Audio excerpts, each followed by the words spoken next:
Testando. Olá pessoal, aqui quem vos fala novamente é o aluno Roberto do curso de Bacharel em Biologia da Faculdade Uninter. E o próximo trabalho proposto que eu tenho que fazer é a apresentação de 3 experimentos seguidos. Mais especificamente, o primeiro sendo a observação da célula mucosa bucal. O segundo experimento será a observação de células vegetais. E o terceiro e último experimento será a verificação de amiloplastos. Então, sem mais delongas, vamos aos experimentos. Mas antes, vamos primeiro ver uma célula animal completa, com todas as suas organelas.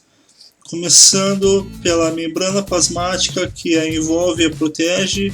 Logo, o citoplasma, que é um líquido gelatinoso que compõe o interior da célula, protegendo as organelas e é onde ocorre a maioria das reações químicas. Logo, os ribossomos, atuando basicamente na síntese proteica. Ao seu lado, os lisossomos, com a função básica de digestão intracelular. O aparelho ou complexo de Golgi, encaminhando e armazenando proteínas e também ajudando na síntese de polissacarídeos. Logo, os centríolos, ajudando na divisão celular, formação de fibras, cílios e flagelos. Que vem logo abaixo a mitocôndria, gerando energia pela respiração celular aeróbica.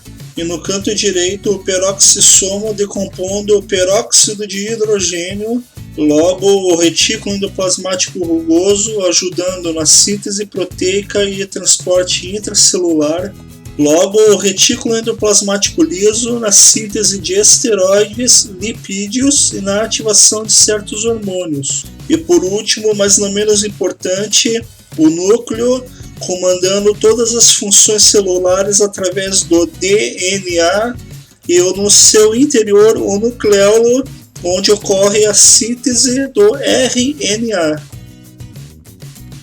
Então, a primeira observação é a da célula mucosa bucal, que no experimento a lâmina foi preparada com um pouco de mucosa bucal, que exerce as funções de proteção, também sensitiva pelas papilas gustativas e de secreção pelas glândulas salivares, passando-se um cotonete na parte interna da bochecha e esfregando-a na lâmina, adicionando 2 gotas de corante de cor violeta para a visualização da célula, permitindo sua observação e de algumas estruturas, assim como a membrana plasmática, com a função de envolver ou proteger a célula, o citoplasma, onde várias organelas estão inseridas e também ocorrem várias reações químicas, sendo composta basicamente por água, proteínas, enzimas, carboidratos e lipídios, e o núcleo, responsável por comandar a célula. Foi uma boa observação, porém o corante não é próprio para destacar as organelas celulares. E também as células animais não têm o mesmo formato, pois existem vários tecidos. No ser humano, por exemplo, existem hepatócitos, osteócitos, adipócitos, epitélios, entre várias outras.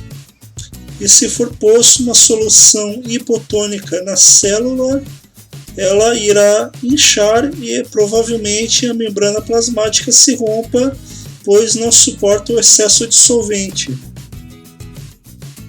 Agora, a próxima observação é uma célula vegetal com o exemplo de uma casca de cebola. Mas antes, vamos ver uma célula vegetal completa. Porém, a célula vegetal não difere muito da célula animal em relação às suas organelas. Apenas algumas organelas específicas que eu apenas as destacarei deixando o vídeo mais rápido. Começando pela parede celular, oferecendo proteção, sustentação e resistência em relação ao excesso de entrada de água. Os plasmodesmas, que são microscópicos poros existentes na parede celular responsável pela comunicação entre células.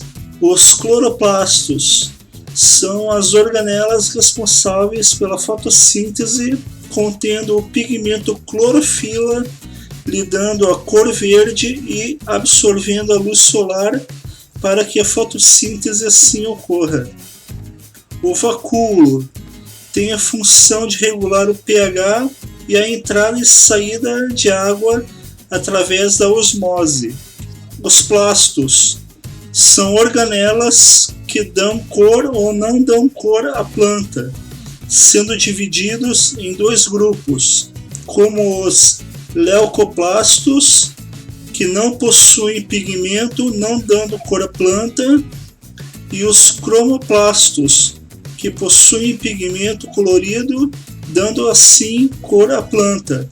Nesta imagem, ela está destacada como a organela cloroplasto. Um detalhe é importante destacar, como o centríolo. Apesar de não estar destacado nesta imagem, ele existe nas plantas mais simples ou mais basais, como as briófitas e pteridófitas. Já nas plantas dos grupos superiores, não possuem o centríolo, como as angiospermas e gimnospermas.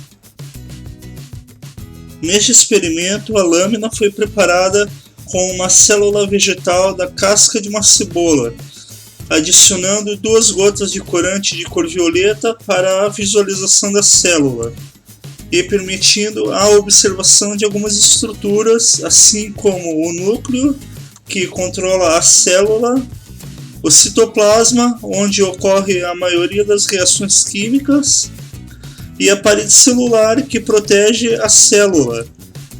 E assim, por ser um caule subterrâneo, não possui pigmento, ou seja, tem apenas a função de acúmulo de substâncias, tais como os derivados de amido, que são os amiloplastos, os de lipídios, que são os oleoplastos, e as proteínas, que são os proteoplastos. Nota-se que o formato da célula vegetal sempre é delimitado por uma parede celular, e assim a célula vegetal também possui vários formatos, não sendo um formato único, pois possui vários tipos de funções.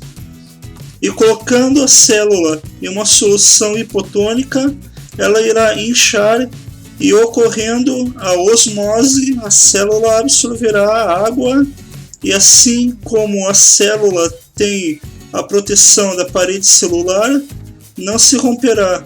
Porém, a parede celular da célula vegetal tem um limite máximo de elasticidade. Agora, nesta próxima e última observação, podemos ver os amiloplastos presentes na célula da batata, preparada em uma lâmina com a casca fina e com um pouco de corante para destacar os amiloplastos presentes neste tubérculo. Assim, podemos observar o amido, que é um composto polissacarídeo composto por amilose e amilopectina, que serve como reserva de energia, sustentação e comunicação celular, sendo adquirido pela planta através da fotossíntese. E apesar da crença popular achar que a batata só possui carboidratos, a sua composição química é de 79,40% água, 17,60% carboidratos, 1,80% proteínas, 1,10% de sais minerais, 0,10% de gordura e 78,50 calorias. E em apenas uma quantidade de 100 gramas, é rica em vitaminas tais como 45 microlitros de vitamina A, 165 mg de vitamina B1, 320 mg de vitamina B2, 1 mg de vitamina B5 e 15 mg de vitamina C, sendo assim um alimento excelente para a nutrição humana. E para concluir este vídeo, podemos observar 3 estruturas básicas entre as células animais e vegetais, assim como a membrana plasmática, o citoplasma e o núcleo. E também, se ambas as células forem postas em uma solução hipotônica, a célula animal tentará equilibrar-se com o meio externo, mas a membrana plasmática se romperá, não aguentando o excesso de água. Porém, a célula vegetal, como é adaptada, o vacúolo absorverá a água, equilibrando-se com o meio externo. Assim, espero que este vídeo tenha sido bom e informativo.